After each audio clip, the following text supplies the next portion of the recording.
Welcome back to Out of Your League, everybody.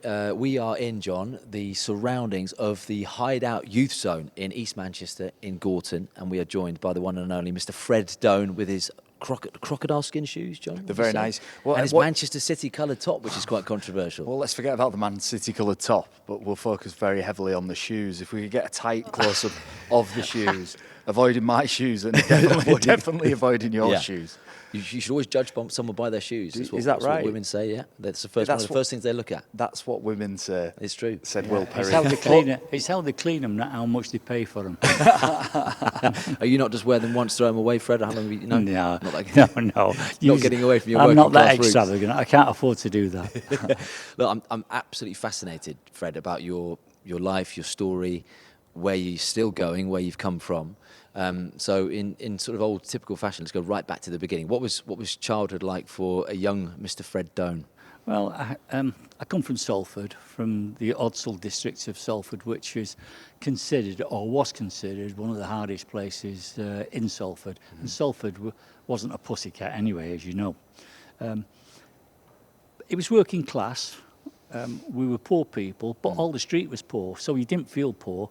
You played football in the street or rugby on the croft, and it was good. I mean, we had nothing to spare, and there was 4 kids sleeping in one bedroom, 2 girls, 2 boys. I mean, the joke used to be that I could swim before I was 5 because one of them used to pee in the bed. But it was poor, but it was happy, and all the neighbours were good, and we never had any problems at all. Yeah, humble upbringing, but good memories. Tough times at times, or? I wouldn't even say tough. We didn't know what tough was. We just lived there. You know, you just got on with your life there. And I would dare to say that it could be tougher these days with what goes on with drugs and estates and gangs and all the rest of it. I mean, we had gangs in those days, but I never suffered from them. You know, I was part of it. I can't complain about my youth. It was good. I think that interesting though. Fred describes there almost a lack of awareness about what else was out there in life, and I think, you know, in the modern era now, we're all so acutely aware of everybody else. You know, about what everybody else is doing. You know, as people are flying here, people are on holiday there, and it's quite difficult in this day and age to have that.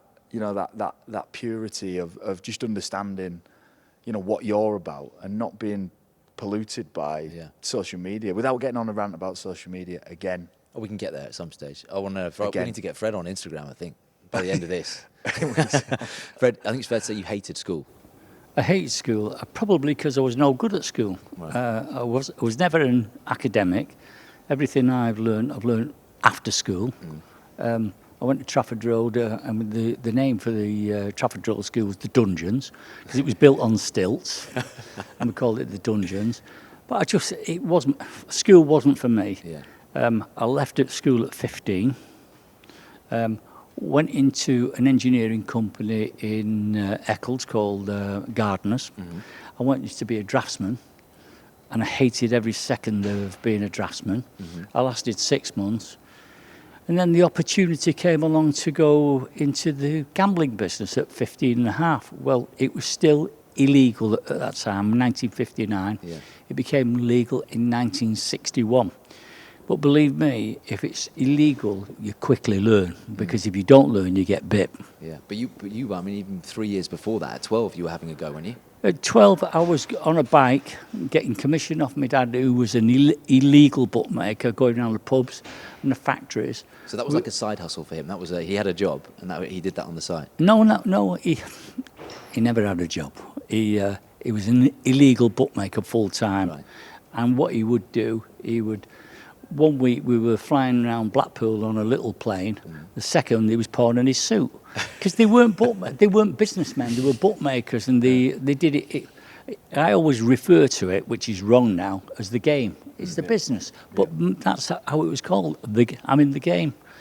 But they were exciting times. Yeah. I mean, when I was 15 and a half, working in one of the illegal shops, two policemen, a sergeant and a constable came round, and I actually saw them getting the bribe, because that's the way it was done. Yeah. You had to bribe the police. and the police would say, "Get him out of here." So I'd get out of the shop, come back. When I say a shop, it was in a backyard, and punters would come in. They'd write the bets on a scrap of paper, no receipts. We did not give a receipt. You know, you'd say, "What's your name?" "Charlie 2, and you'd pay them on that. Because, why didn't you have receipts? Because you didn't want the police to find them. You didn't want them tracing. But you've got a huge association, obviously, today with rugby league, and we're going to get there, towards the end. I know you've been sponsoring Betfred, the Super League, since 2017. Back then, obviously, and still to this day, massive Manchester United fan. The Busby Babes made your eyes light up, and you used to go and watch Manchester United as a kid. But I'm interested, you used to go to, tell me if I'm wrong, to the Willows. And you used to sort of facilitate bets there, and you got a good story where you actually made a bit of money out of this. Yeah, I don't know who's been telling you these stories, but it's absolutely true. Don't worry, it's coming.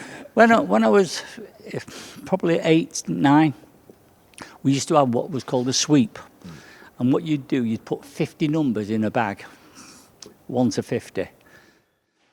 But if the score, and the way you would pay out, if Salford were playing Wigan and the score was 20-30, you'd pay on number 50.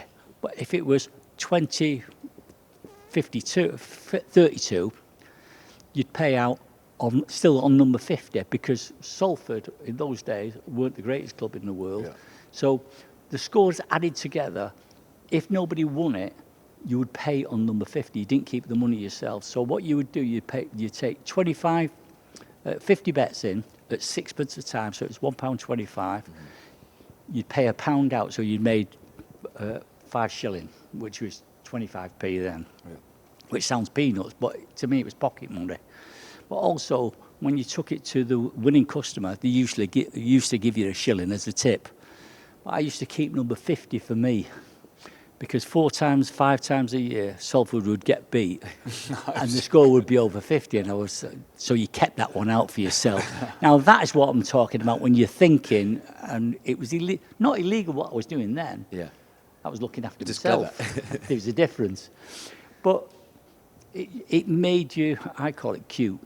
You understood, you looked at the angles for everything, and even to this day, I look for. All the time, I look for value. And as a player, if the odds are not on my side, I don't want to play. If they're on my side, I'll play with anybody. This is, John, what I'm really fascinated about with Fred. And you could actually do a whole 2-hour podcast on, despite all the business ventures that you've had and that you're still going to take on over the next 20 years that you're still with us, Fred, and hopefully more, the art of bookmaking, you've always been in love with. That's always been your true passion. Tell us about where that, obviously, watching your dad doing what he did, but just even you talking there, I can see your eyes lighting up about the skill and the art of it. I didn't go into bookmaking because I enjoyed it. I went into it for a job. But then it grew on me. And without sounding too conceited, I was good. And when I was 20... Why were you good? Why were you good, though? I just got involved, and I got the love for the business, and I studied it, and I looked at value all the time. Everything that I do is value for money, and I do it for the long term. I don't care whether a customer wins 1 day, 1 week, 1 month, as long as over a 12-month period I win. And that's the way I've done it. If the odds are stacked in your favour, you've got a chance. I can't tell you what separated me from other bookmakers, but I was different, and I still think, even to this day, I am a bit different. A bit crazy, people say, but it's in your fingers. You just know when something's right and when something's wrong. And I'd look at the going, and the going was very, very heavy, and punters in those days didn't have the information that they've got these days, because they can get it on the internet, on Odds Checker, Betfair. They had none of that. So we had it stacked in our favour completely. So I'd see the rain coming down, and I'd know at Newmarket on Saturday the going was going to fetlock deep. That's when I would push the odds out and give everybody great value for money, knowing that I had every chance. You didn't know what the going was like in '96 under Dettori, did you? We don't think we want to talk about that day. What an incredible... Oh, that was a special day, that one. Incredible. You were hungover, sat watching it at home, all unravelled. Yeah, I mean, if you want 2 minutes of Dettori, every Saturday morning, including now, I work. and I'd get in the office at 8:30 and finish about 11 o'clock. It was a beautiful day. I went in the office, we fixed the odds up, and we give great bonuses on Yankees, Canadians, Lucky 15s, etc. I went home and I was tired. I'd been out the night before on the juice, and I just lay on the bed just watching TV. And I got a phone call from my head trader then. He said, "We've got 20 grand for Mark of Esteem in this next race at 7-2. He said, and he was just about to put the phone down. He said, "Oh, and by the way, it'll be no good because Dettori's rode the first 2 winners." So the phone goes down. Mark of Esteem wins the race. First time in years and years and years, they said, "Can you come back to the office?" Yeah. He was the most popular jockey. It was on TV. It was at Ascot. Everything was, when you say perfect storm, it was the perfect storm for a disaster. So we got back to the office. He rides the 4th winner. My brother Peter, who's not been in our business for years and years, phones me up and says, "See, Dettori's rode the first 4 winners. What's it like?" I said, "I don't know what it's like, but it's bad." And at that time, we had about 200 shops. We didn't have computers. And what was happening, the shops were trying to phone in to tell me what the liabilities were, but all the lines were blocked because it was just chaos. And anybody who tells you that they had it under control that day are liars. Willie Mills, Ladbrokes, Corals, they did not have it under control. Nobody did. But you had to pretend that you did. So the last thing I wanted to show to my staff that I was nervous, so I braved it out. And we saw the 5th one win, the 6th one win, Incredible. And then the 7th one win, which I couldn't believe. So then I put a phone call to all the shops. Do not close the shops tonight. Phone in and tell me what you've lost or what the liabilities are still to pay. And we lost, I'd guess, something like 3 or 4 million quid that day. A lot more than that. It was, when I knew the figure that we'd lost, I was happy, because I knew I was still in the business. And I said to my brother, "How much can we raise in the next week, cash?" And we estimated that we could pull 5 million together. Yeah. So we knew. I went out and had a drink that night and had dinner with my wife, and it was no problem. Because that could have finished you, Fred, couldn't it, that day? That could have been the end of you. Oh, it could have been, quite easily. And it could have been the end of everybody in the business, because we didn't. It was out of control. It was simple as that. I mean, it was headlines on the front pages of all the Sunday newspapers, not the back pages, the front pages about the Dettori 7. So the following day, which was the Sunday, we'd got we had microfilm those days just to make sure that all the bets were on time, etc. I wrote a checkbook of 50 checks. The smallest check was 10,000. The biggest check was 200,000. We wrote them all out. We bought champagne and cigars for the men, flowers and champagne for the ladies. Yeah. By Monday night, we'd paid out everybody. The following week, I went and bought 2 bookmakers who had gone broke. Yeah. So every cloud has a silver lining. We went out and, if you see an opportunity there, and I still believe this, that every day the market is open, there's a new way to make money. But you've got to be brave sometimes. You've got to think, it's not the end of the world. We're going to do it again. I think one thing that, I've read a bit about you, and you say there, the winning bets, the checks that you paid out, you sent cigars and champagne for the fellas and flowers and champagne for the women. And I think when you were saying that, I was thinking, betting has gone from being illegal to being quite backyard, sort of very basic, to then you guys approaching it with customer service, like trying to actually treat people well. Like where did the inspiration to start working like that come from? What gave you the sort of understanding to think that was good? My first love is the shops rather than the online business. I mean, we've got a good online business, but because of my age and my background, shops have been my life.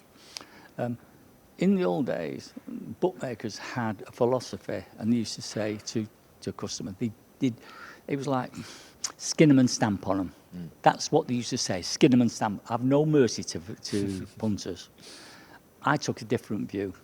Give them service, say thank you, say please, give them a smile, and when you pay them out, pay them out with a smile. Yeah.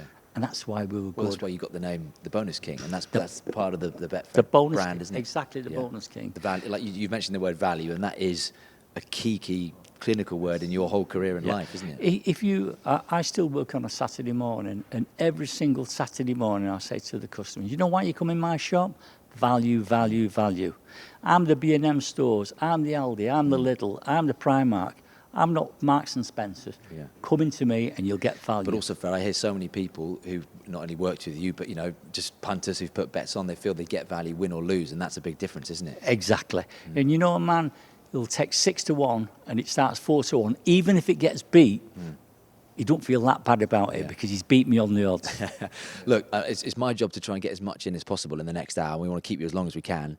And I've got a weird OCD thing where I try to do it as chronologically as possible. We've already gone all around the houses, and that was my fault for mentioning 96 because we've jumped forward a few years.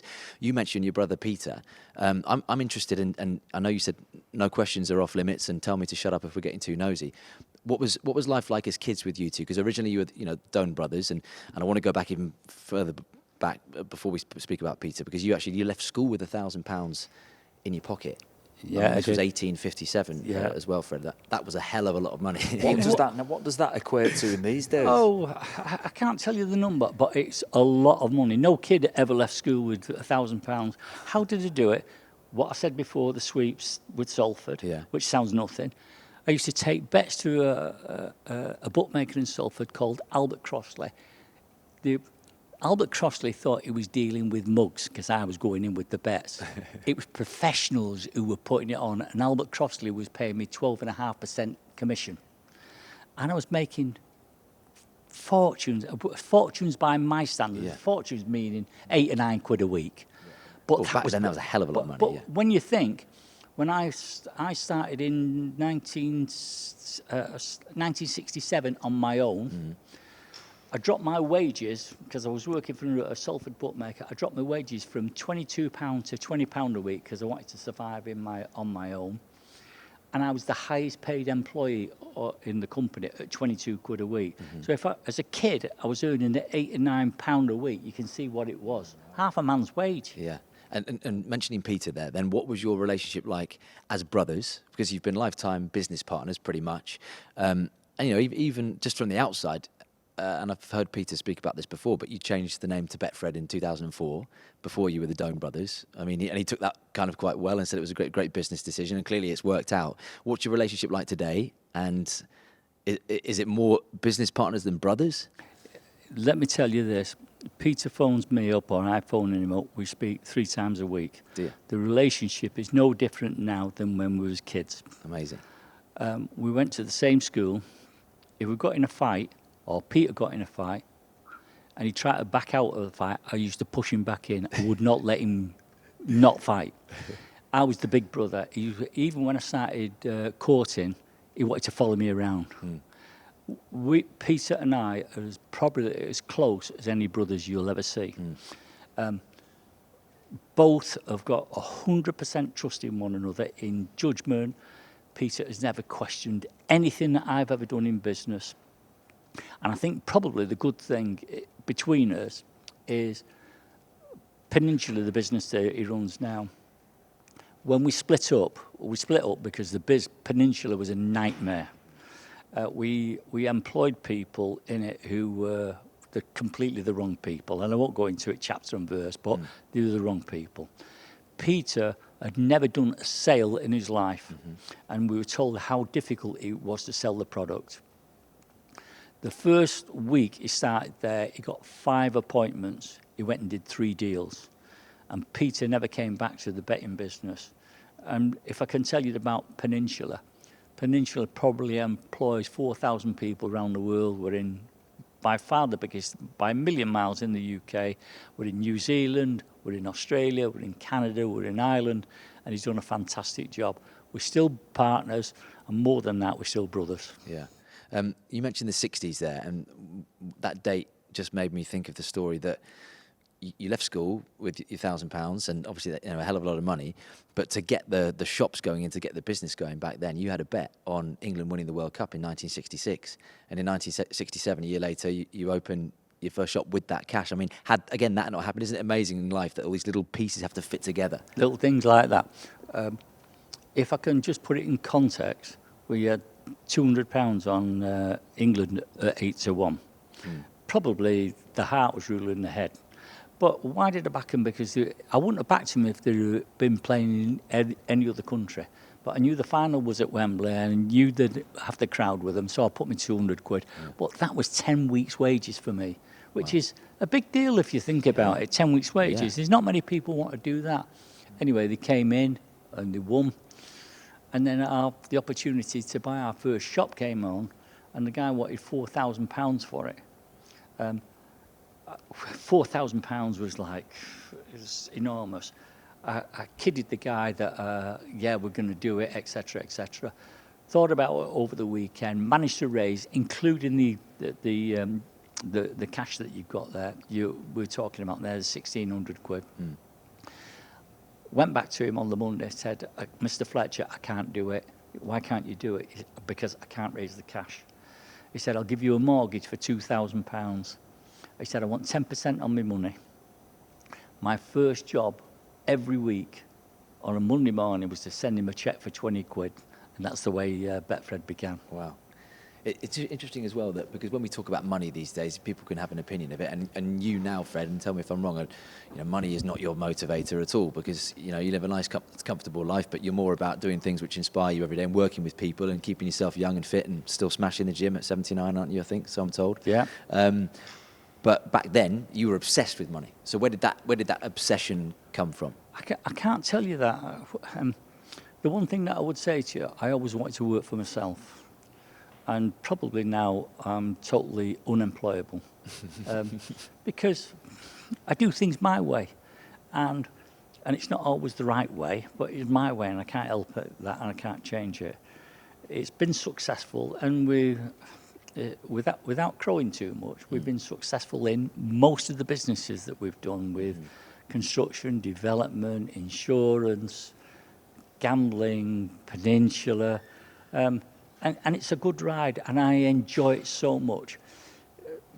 When we first started in the business, it wasn't to build an empire. It was to feed a family, and we were good at it. And we could have remained in one shop and had a nice, comfortable existence. But then I got the bug about development and seeing things progress, and probably I'm more ambitious now than when I was 24. Was that a sort of motivation of underdog? And you can come in on this one as well, John, because you took on the establishment, didn't you? I think in the mid-80s, you had 70 shops. Today you've got around 1,700 shops. Yeah. But you took on your William Hill, your Corals, your Ladbrokes. Yeah. And there was almost like, and look, I know you've done well out of it as well, but being an underdog and being the little boy from Salford and taking on the big boys was a big motivator. Yeah, I have I had and still have this theory that I've got a target on somebody's back, I want to pass them, and I fear the guy who's coming behind me who's going to be better than me. So I think that might be a bit of insecurity, but I want to progress. I want to see good businesses. Insecurity in what sense? Well, I think if you come from nothing, I want to be successful, and the insecurity is being not successful in my book.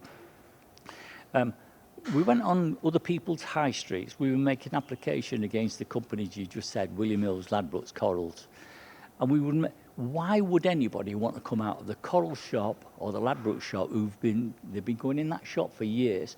I had to give them a reason. And what I did, I gave bonuses, and that's when I became the bonus king. And we needed a hook to get them out, and you still need that hook. You've got to be different to everybody else, in my opinion. That's a fascinating mindset, isn't it, John? Well, the insecurity side of it. Yeah, for sure. And being hungry and where hunger comes from, like in anybody, in any walk of life, you need hunger and appetite to move, to progress, and to be great. And I think one of the blessings of a working class upbringing and being brought up in the toughest of situations or just in hard situations where you have to hustle and get things going is that it develops that hunger, that appetite, and you've got it ingrained. Look, it fascinates me. Look, we've got a guy here from Manchester who was from Salford, don't offend him. Salford, Greater Manchester, sorry. You look, from limited means, who's then taken to business, turned everything that he's done into gold. And it just, as a direct comparison, you know, we've got people who are from incredibly privileged backgrounds who, you know, get into positions of power and influence without really achieving anything remarkable. You know, and for every guy who does achieve something out of a working class background, there's lots that don't. That's why your story is more remarkable, isn't it? Because you go to Whitehall and in London, there's lots of people who followed a very similar path, and it's a path well trodden. Well, Fred, I think the remarkable thing about your path is there's nobody trod that path other than you. You know, you talk about being a boss and being your own boss. Well, you know, you've got a very unique take on being in charge of a business. You know, I would say to anybody, if you've got ability, start your own business. What's the worst that can happen to you? You fail. And if you've got ability, you'll always get a job somewhere else. I look at it as a trapeze artist who swings out. There's no safety net. So when you fall, you hit the floor, and it's bloody hard. But once you've hit the floor and you get up again, I would say, don't go looking for a job. Start again. Find out where you went wrong and do it.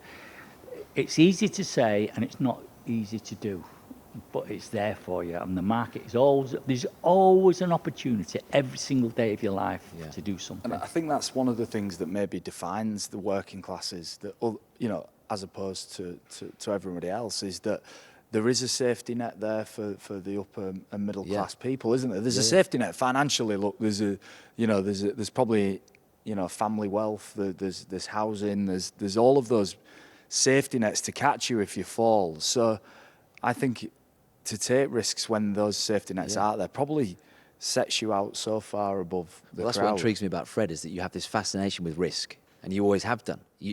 That's where you get your kick. That's where the enjoyment comes from, is the risk side of things. Yeah, it does. Something that was said to me 30 years ago about cash flows. Businesses fail, not because they're not making a profit, they fail because they run out of cash. So from that day, I kept every single cash flow, and I updated it for the last 25 years myself. The last 5, 10 years, somebody else has done it for me, but I still do it every week. Yeah. My best times is when I think, by December, and this is November, I've got to find 3 million quid. Where's it coming from? I get the edge on that. I get the kick out of doing that. Now, when you get too fat and you've got tens of millions in the bank, you get lazy. You've not got the edge there. So the last thing I ever want to do in my life is have anything in the bank. Because why do I want to be earning 1% in the bank when I can be earning 25% in a business and paying 8% on my money? But that's your business brain speaking, in compound interest, and something you understood at a young age. Compound. Yeah, I mean, that was one of the greatest things that ever was taught to me. What's compound interest? Well, you put it in the bank, you earn 5%. Next year, it's £1.05 getting the interest, and that, I think that was part of the growth that is inside me, wanting to achieve and be successful on it. Fred, just shove that mic right under your mouth, just so we don't miss any words. Okay. I want to take you as well to a moment, and I don't know if this is hard for you to talk about today. It's a big part of your story. In the 70s, where you nearly lost your life in a bookies, in your bookies, and your pregnant wife at the time, Mo, witnessed this attack. Yeah. This was all to do with a bet on a Leicester Piggott horse. It was. And you were stabbed 5 times. You needed 32 stitches. Yeah. I mean, an incredible, lucky day for you in the end that you didn't lose your life, Fred. Yeah. It was in Salford. We had probably 4 or 5 shops then. A man in Salford sends another man into one of my shops with 50 quid on a horse being run in the Guineas by Leicester Piggott, run by Leicester Piggott. And he instructs the man, if it's worse than 2 to 1 on, don't back it. And it was 4 to 9, which is worse than 2 to 1 on. The guy sent didn't understand, but places the bet of 50 quid. They're halfway round, and he comes in. He wants to call the bet off halfway through the race. I said, it's too late. You should have come before the off. Anyway, it gets beat. He goes into the shop, which was in Chapel Street, Salford, and he kicks off there. The police are called. He's thrown out of the shop. He comes to the shop that I'm working at in Salford, and he says to me, I'm the guy who's had this 50 quid, he's going to give me the money back. So the next thing happens, he throws a punch at me, just catches me on the head. I have a scrap with him in the shop. Police are called again, he's thrown out. Goes back to the first shop, kicks off again in that. He's thrown out for the third time by the police. The police were wrong, but not to take him in for the night. So 6:30, we've just shut the door on the shop that I'm working at. A knock comes to the door. We're just counting the cash. I open the door. He's there. He's got a newspaper in his hand. And what I didn't know, he's got a knife in his hand as well. So he said, are you going to pay me? So I said no. So the next thing, the knife comes out. And he stabs me 3 times in the head, once in the back and once on the hand. And there's blood all over the place. I pick a piece of wood up to give him a crack on it, and somebody stopped me doing it, and I'm glad they did, because I'd have killed him with it. My wife that week had bought me a cardigan. She paid a lot of money for it, and he'd ruined the cardigan with all these stab wounds all over the place with it. She's 8 months pregnant, sees all this, she's screaming in there. I go to Salford Royal Hospital, and I've got 32 stitches put in me. And the surgeon said to me, if that would have been half an inch higher, you're dead. It'd gone into your brain. So it was that close. I was stitched. The guy gets 4 years. I mean, that's incredible in itself, isn't it? Yeah, he got 4 years for it. The day he comes out, he phones me up. He wants his money back. He didn't. He phoned me up. He said, I want my money So back. for 4 years, he he's been knew in you were the prison. bonus king, didn't he? He wanted, Yeah. he wanted value. So I asked a couple of my pals, would you go and have a talk with him? So they went round and had a talk with him, and he disappeared from Manchester after that. He went living Sounds in like Blackpool. that's a strong talk, that, isn't it? Yeah. Well, it's the tone you use. And So incredibly, you'd only just got out of a jail sentence of 4 years before that. He'd done 4 years First before. day he comes into your bookies. He fractured a guy's skull with a, the starting handles that they used to have on cars. He put it over the guy's head and fractured his skull. You see the best and worst of people, I'd imagine. At that time, in those betting shops, you'd just see a full array of characters, right? I was at Cheltenham last Friday. 99.9% of punters are fantastic with me. You just get the odd one, and you just got to wear that. But most people are good. I've been threatened 1 million times in my life. We used to, in the illegal days, we used to have the shop, and we used to have rubber truncheons under the counter, just in case it kicked off with it. Because I was in Salford on Cross Lane, the docks were just down the road. The dockers used to finish at 3 o'clock on a Friday afternoon, go in the pub, and they were drinking. They didn't know what they were doing. Anything went wrong, that was the time it was going to go off. Yeah. So you had to look after yourself. Gosh, there's not one under here, Fred. I've not brought it with you, just in case. You need some heavies around you, though, Fred, don't you, at times? I mean, some of the, people know how much you're worth. I mean, even where you're living and so on, it must be in the back of your mind, especially after attacks like that physically. Yeah, well, listen, you live with it. I mean, people say to me, you need more security. I don't want security. I want to live. Yeah. So everyone knows, you, Fred, and knows you for your association and your sort of portfolio of connections with darts and snooker, to name a few, and of course rugby league. 2017, you got involved with Super League half-heartedly at the time. Do you admit that to this day? Yeah. Well, I would say rugby league people have been fantastic with us. We got involved in the sponsorship, and what I like about rugby league is the people. First of all, starting with officials and players. They always put themselves out for you. They've never said no to us. They've been as good as gold. We've renewed contracts, and we've got a relationship with them. But also, I love the fans. the way they mix. They're not like football fans who are going to go out screaming at one another and fighting. So that's the sort of thing that it's a working man's game, and I still class myself, or I might be a rich guy, but I'm still a working class man at heart. I love that. I love when you see rugby players, these big guys who don't want to start arguing with the referee. I am a sportsman, and I like sportsmanship. And I hate to see it when you see a footballer screaming at a referee and the referee's taking it. I don't get that. You don't get that in rugby league. And I've had some great times with the rugby league people. I think they're lovely. Why were you reluctant at the beginning to get involved? Because I didn't know whether it was for us, the sponsorship there. But, you know, it's one of our very best sponsorships. I mean, I was involved in rugby league before the sponsorship. When I say that, Jackie Edwards, that's Sean Edwards' father, came to me, I can't even tell you how long ago, it's that long. And he was one of the best judges on rugby league I've ever seen.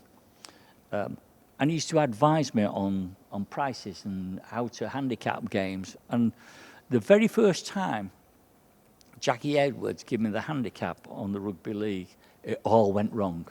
And I phoned him up. I said, "Are you turning me over?" And he said, "Listen, I'm not like that. Let's give it a month." Our relationship lasted for years and years. And Wigan went to Wembley 10 years on the run. I went to every cup final on Jackie Edwards' tickets. He gave me his tickets to see their Sean play. Amazing. And I remember Sean as a 17-year-old kid signing for him. And unfortunately, Billy, who Jack thought he was going to be better. Yeah, passed away. And he got killed in a car crash, of course. Yeah, awful. Well, now Sean's just led France to the bloody Grand Slam.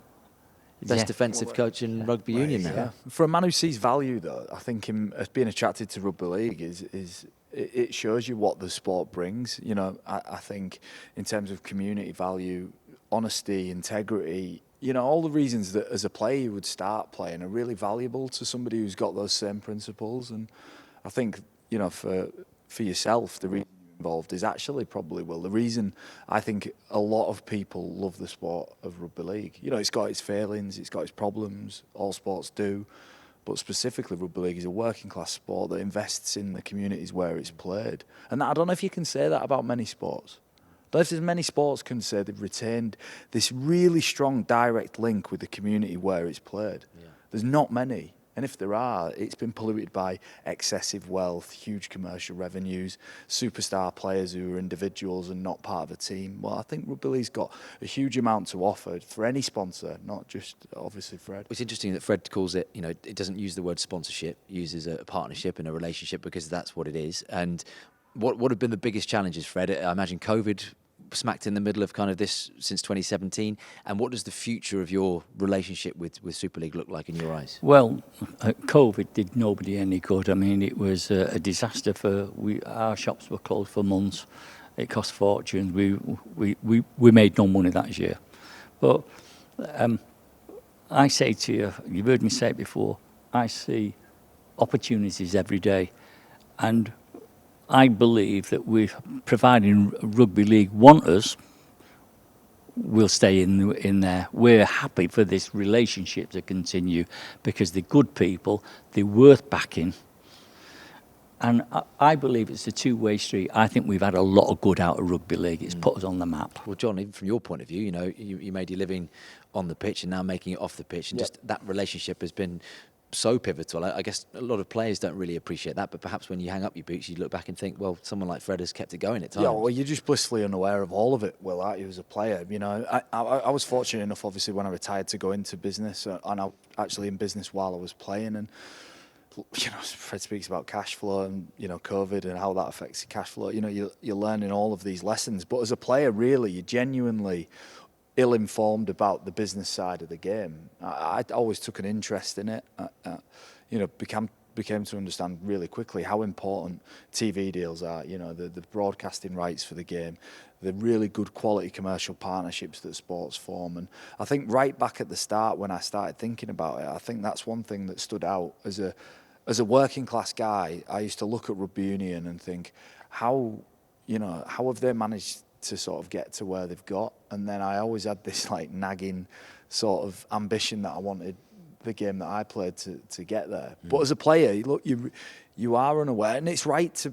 I actually think it's right to be blissfully unaware of those things sometimes. It's like the boss of a business or the head of a business shoulders a lot of burden of responsibility that everyday workers just don't need to know. That's the the benefit of being in charge. And I certainly with the game, I think the governing body, the Super League clubs and their owners, they carry a lot of that burden, Will. So players, you're not running out onto the pitch wondering if the club that you're playing for is going to make payroll on the Friday.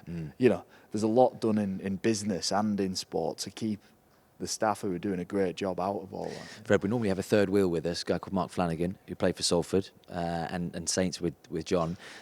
He might as well be here today because he doesn't say a lot. Here, yeah. You talk about value. We don't really get much value from Mark, really, because he doesn't say a lot. So, but he did actually ask me to ask you a question about Salford. Obviously, with your roots there, and having been down to the Willows as a kid, albeit to just pull the wool over people's eyes, Fred, back then.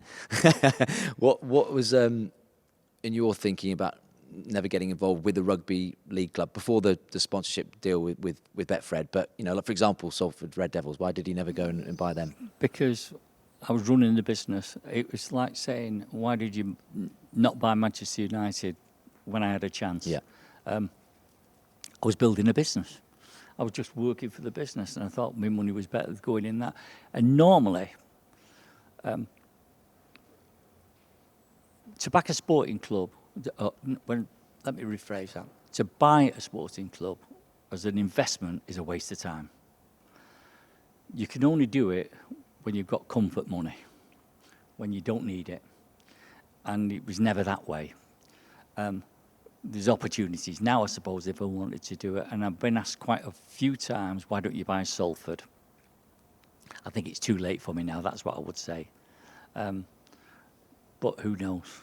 Who knows? Who knows? The glint in his what I eye, would said do Mr. if Dunn. I bought Salford? I'd get the Pep Guardiola of rugby league. I'd say we're going to do something with this club. We're going to get the best because Salford have never proved it.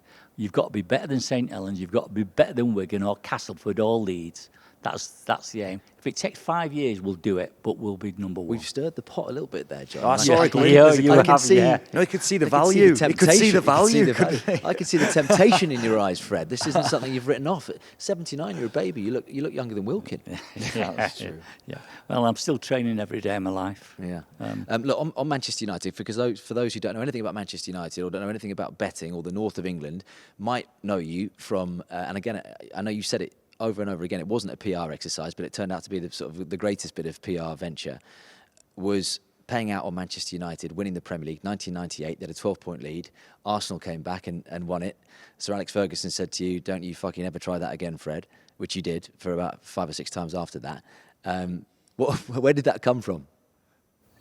I swear to you, there was no publicity angle with that. I went home.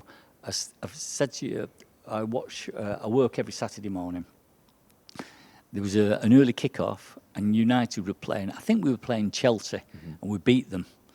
And we'd gone 12 points clear. And I thought, game over. That's it. Can't lose it now. So I said, pay out on United. So we paid out on them. Nobody could believe it. It'd never, ever been done before, paying out before the result was in. And from the day we did it, United couldn't kick a ball. It was as though I'd put the curse on them.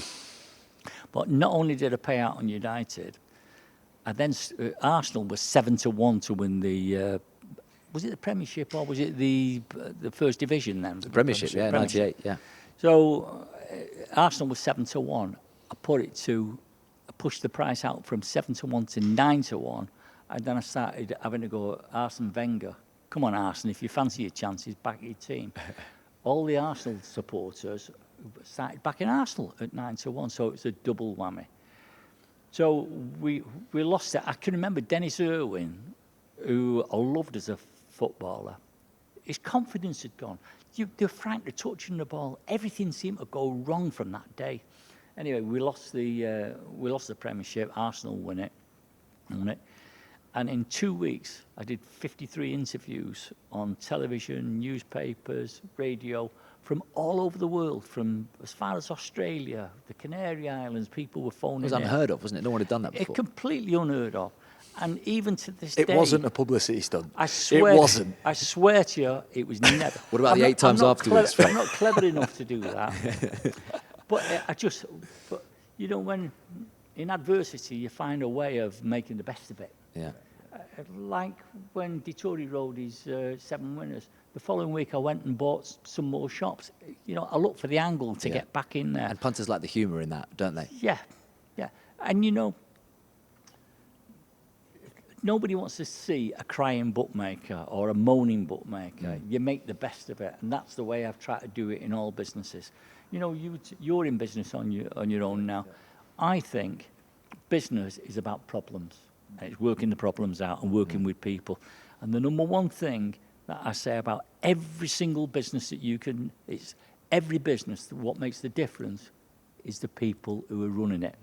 I don't mean me, I mean the people that you employ, the enthusiasm you put in, the way you look after it. Yeah. Has Pep been on the phone to you? Because you've done it again this year, Fred. And he did it, I think, City had a 14-point lead about 6 weeks. As a City fan, I'm getting worried. It's down to 1 point and Liverpool to come. I paid him out at Christmas, and I had dinner with Pep, and because I'm doing something with him. You can't just leave it at that. Hold on, nothing's off. Doing what with him, Fred? Can we? I'm doing some charity with the Christie Hospital. Oh, lovely. What do you think he was I doing? don't know. with I it? just want to know all the secrets. No. You've got to just drop that one there and not explain So what it was. That's all it is. Right. And he said, "You paid out too quickly." I said, "No, you passed the post."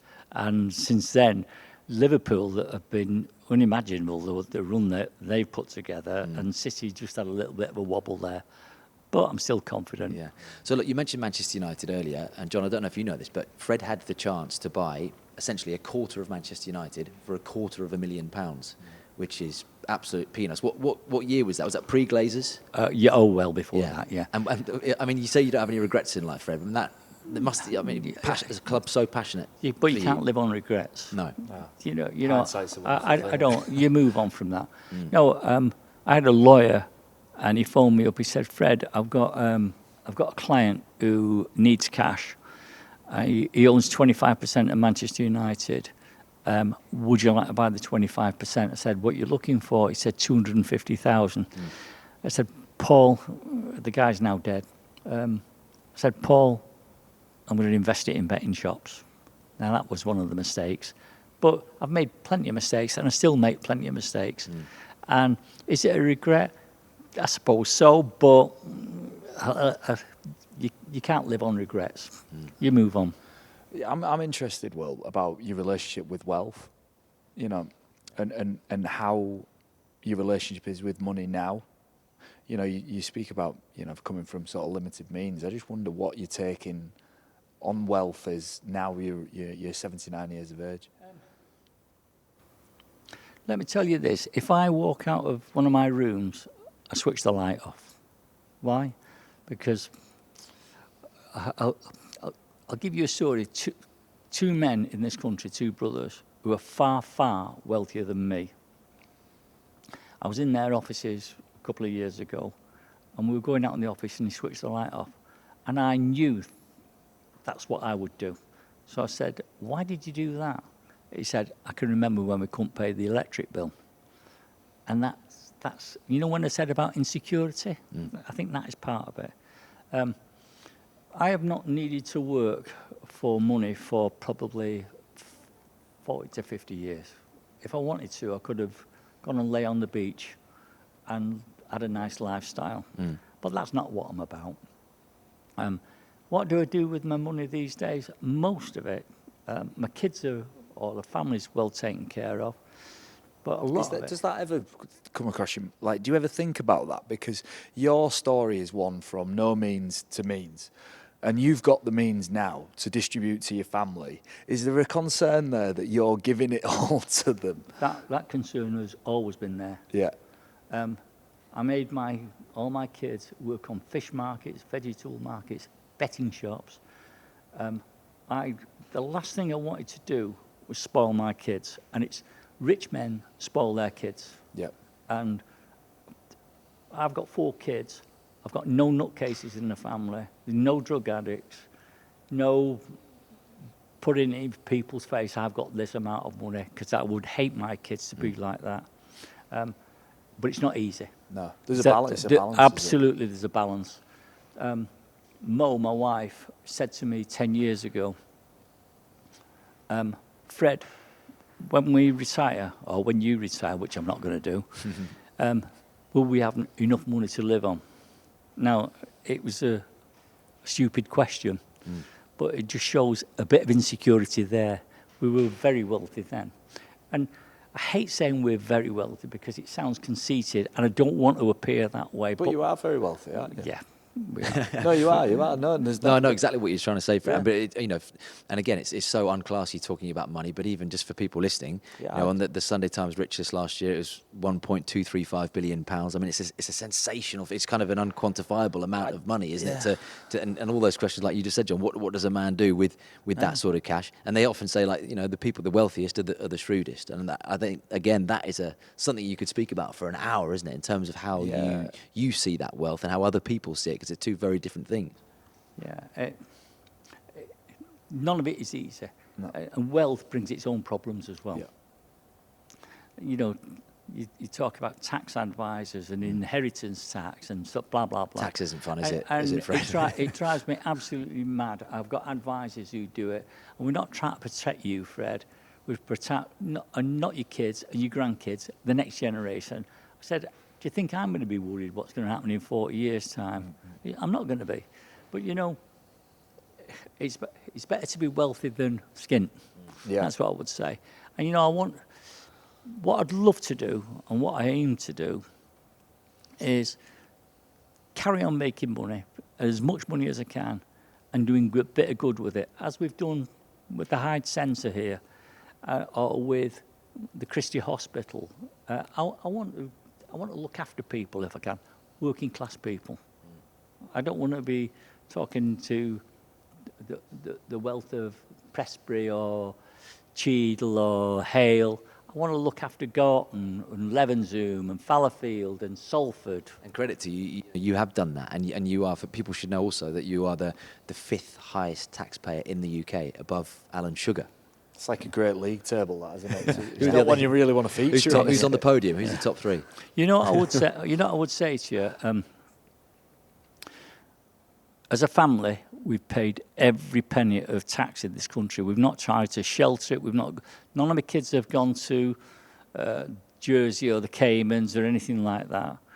We pay a full whack of tax. And who was it who said, I don't mind people making filthy amounts of money as long as they pay filthy amounts of tax. And we can put our head on the pillow at night time and say, we've done our whack. I guess it's good sort of point to bring in the UK government's gambling review, and I don't want to spend too much time on it, but just interested on your views on it, the impact that will have on you, is having on you and the industry, because it's a very topical subject. Well, it is a topical subject, and there's a white paper coming out. Let me tell you this. Problem gamblers in this country represented something like 0.6 of the population, of the gambling population. If you go to countries like China or Thailand, there's no bookmakers there, except they're all illegal bookmakers. There's no regulation, there's no taxation paid, everybody's getting bribes over there. We're regulated in this country, we've been regulated since 1961. We pay billions in tax, we're regulated, we look after people. Now, that 0.6 of gamblers over the last couple of years has gone from 0.6 to 0.3. I don't get it why politicians want to put more regulation on it and drive this business from this country offshore to bet with foreign bookmakers who are not regulated, who are not licensed in this country, who will not pay tax and who won't give a fig about problem gamblers. We're responsible people. Don't drive it offshore, that's what I would say. Yeah. And finally, I would say, they're talking about affordability. I can afford to bet much more than you can afford to bet. Yeah. But what they try to do, Considerably. they try to say, shows your pay slip, shows your bank balance. No, who is going to do that? And then they try to put a limit on of £2 in slot machines, £2 in casinos. Nobody's going to. What good would it be for me for playing for £2? You might be able to only afford £2, but I can afford a lot more than that. Let common sense come into it, and let it be done by evidence rather than emotion.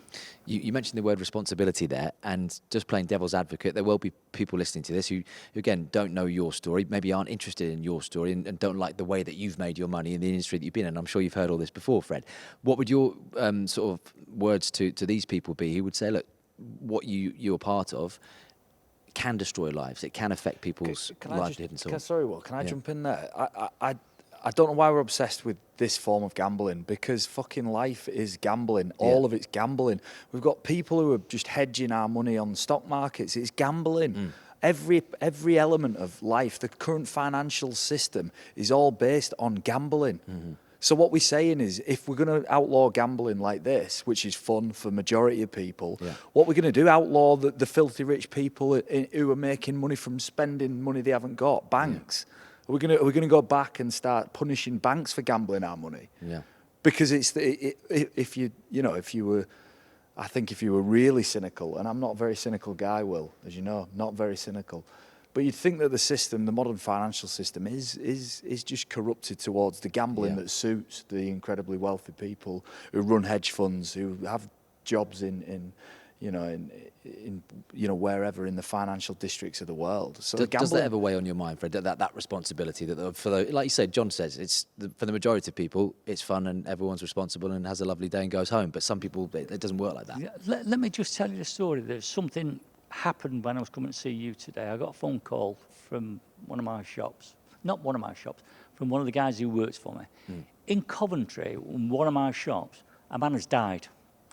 His family have requested that we send a Betfred flag to put over the coffin because he bet in our shop for 30 years and it was part of his social. His friends were in there. It's a social thing that you do. You know, why should a politician be able to tell you how to spend your money? If you want to go and buy a Ferrari, nobody's going to say, where did you get that 300 grand from? If you want to, the worst thing that you can do is over-regulate it and overtax it, because what you do, you drive it offshore. And once it's gone offshore, it doesn't come back. Finally, I would just say to you, last week, we had a site online which was all in Russian with our colours, Betfred colours, and it had powered by Betfred. It wasn't even ours. Now, what you want to do is send customers to those sort of sites where nobody's going to get looked after, no tax is paid, no regulation, and nobody will care about your problem gamblers. Is it a bleak future for gambling shops then? No, I believe that we will always survive. Yeah. We will always survive. But what I don't like is the prohibitionists, and they are prohibitionists, some of them, failed politicians virtually, who want to bring all this in. Yeah. I was going to say to you, and that's a good question, John, actually, the future of gambling, the future of bookmakers, because I remember you saying in the past, and bearing in mind, Fred, you've come through the internet age. You didn't, it didn't exist when you started, and it took you a time to adjust to that and so on, and even probably behind the likes of William Hill and Ladbrokes and so on. So what does the future of gambling and betting look like to you in 20, in 30, in 40 years' time when you're gone? Well, it depends on what you mean by gambling. I mean, there will always be gambling, for sure. How that gambling arrives, I don't know. Probably it'll go more and more to the online business and mobile phones. And that's what makes it difficult for the government to control things in this country. When it was just betting shops, they could control it. Now, if you want to, you can go online and there's 1,200 illegal bookmakers. No, not illegal. Non-licensed bookmakers who you can have a bet with. Now, once you've bet with those, probably you're going to get paid. But if they hit a big one, they might just close up and go. Secondly, They won't care whether you're a 13-year-old kid having it with your dad's credit card. We do all these checks and balances. I believe that betting will survive. People that have been telling me for the last 20 years that betting shops are going out of business, they're not. It's the social side of it. It's a fun thing, and we try and make it fun. Most people in betting shops go in, the average bet is £7 a bet. So that's not going to kill people. And I told you, the average, from the Gambling Commission figures, 0.3%, that's 0.3% of problem gamblers. We pay millions a year to gambling charities to look after these people. Who's going to do that for them? There will always be gambling no matter what. Yeah. Look, on a different note, you've always been a very generous philanthropist, and you've put money in great places. And where we are now, we should talk about the HideOut Youth Zone. We're just near Gorton, aren't we? Opposite the Dogs at Bellevue. How did this come about? Because you put £6 million into here, and it's doing some unbelievable things for the city of Manchester and Greater Manchester. This came about from a man connected with rugby league, Dave Whelan from Wigan. Okay. Dave Whelan asked me to go and look at the youth club that he'd put together with some of probably 20 of his friends in Wigan. And I went and I said to my wife, I don't want to go. I was lazy, it was cold, it was a winter's night, I'll be home for 7:30. It was nearly 10 o'clock when I got home, because I was just blown away with what Dave Whelan had put together and the enthusiasm he had for the youth club there. They'd done everything. My view of a youth club was a table tennis table and a snooker table. That was a youth club.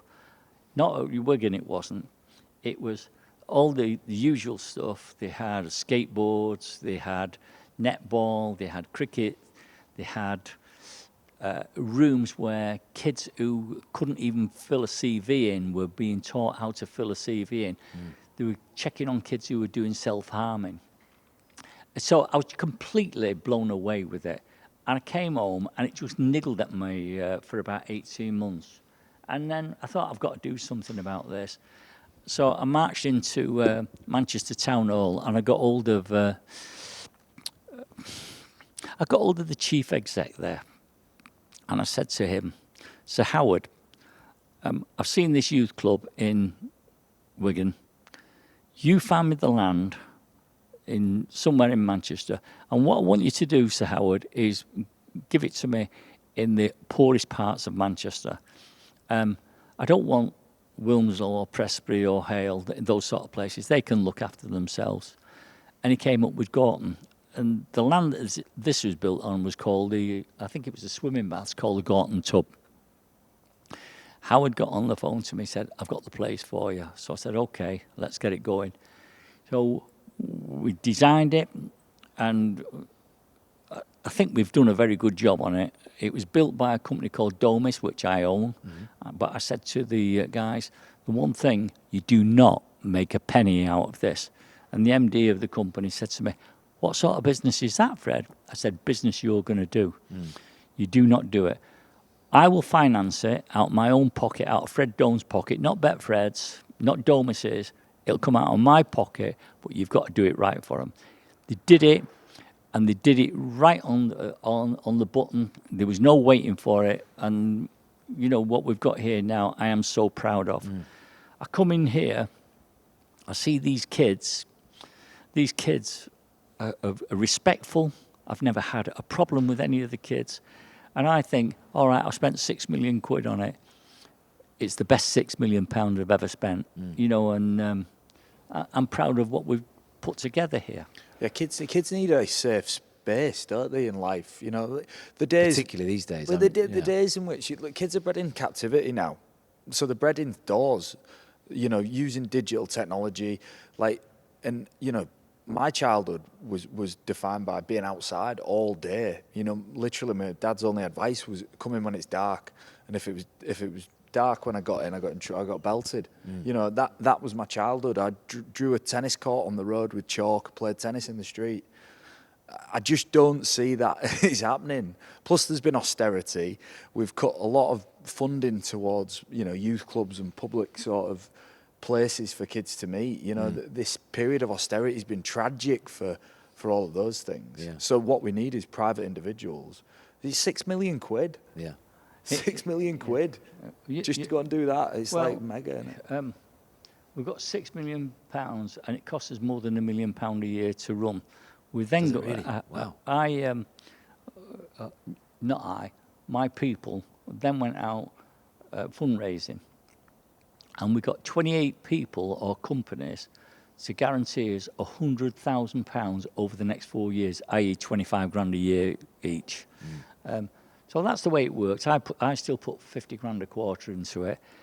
It's working, so much so that I got all the Salford Council and said, give me the land and I'll build one for you.